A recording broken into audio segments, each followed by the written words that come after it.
This video is a free preview lesson from my Your First Novel program, which you can get at the link in the video description. So please enjoy the video. I'll have more information about the program at the end of the video. Every story is built around conflict. It's hard to have a story or a plot without it. Conflict can be defined basically as any problem that a character needs to solve over the course of a story. The conflict gets established as a problem, the character figures out a way to overcome it, and then the conflict gets resolved. For a story as long as a novel, you'll likely have more than one conflict.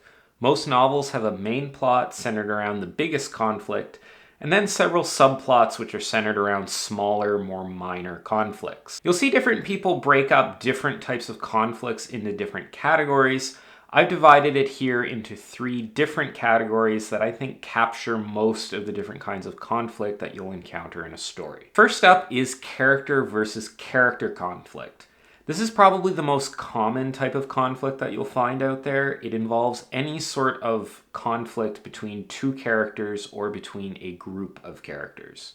If you have one sports team that needs to defeat another sports team, then that's character versus character conflict. If you have a hero who needs to defeat the evil wizard, then that's also character versus character conflict. If you have a detective who needs to discover the identity of a serial killer, that's also character versus character conflict. And character versus character conflict doesn't necessarily need to be centered around an antagonistic relationship. This type of conflict can be centered around the need for 2 characters to cooperate. I would argue that a lot of the conflict around romantic plots is character versus character conflict.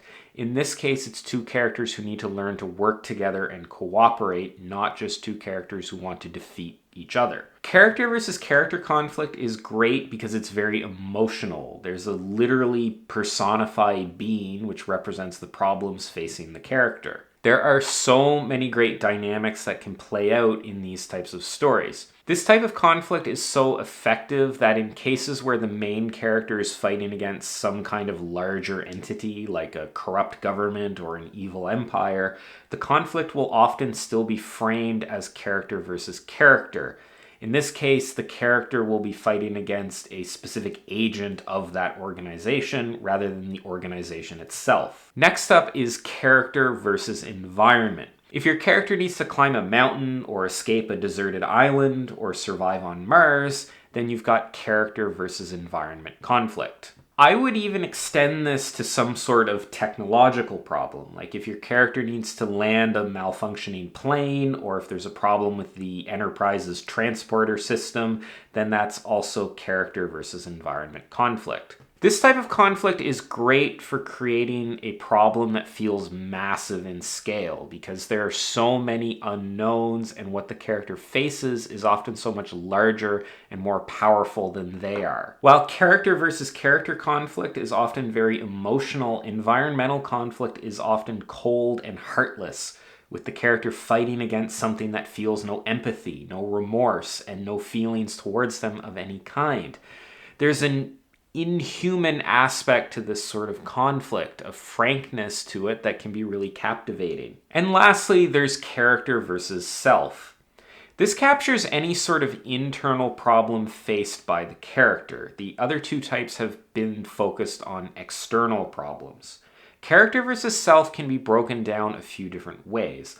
The conflict could be related to a skills gap that the character has, or they may need to overcome their own insecurities or their own fear. Perhaps they need to study really hard for an exam so that they can get into college. Perhaps they need to learn to fight with a sword or pilot a spaceship or dance with some amount of rhythm. Or it could be an emotional problem. Maybe the character needs to become more in touch with their feelings. Maybe they need to learn to be more accepting and trusting of others. Maybe they need to overcome their prejudices or move past pain. Move past pain. If you want your story to be character focused in any way, then you most likely need some kind of internal conflict.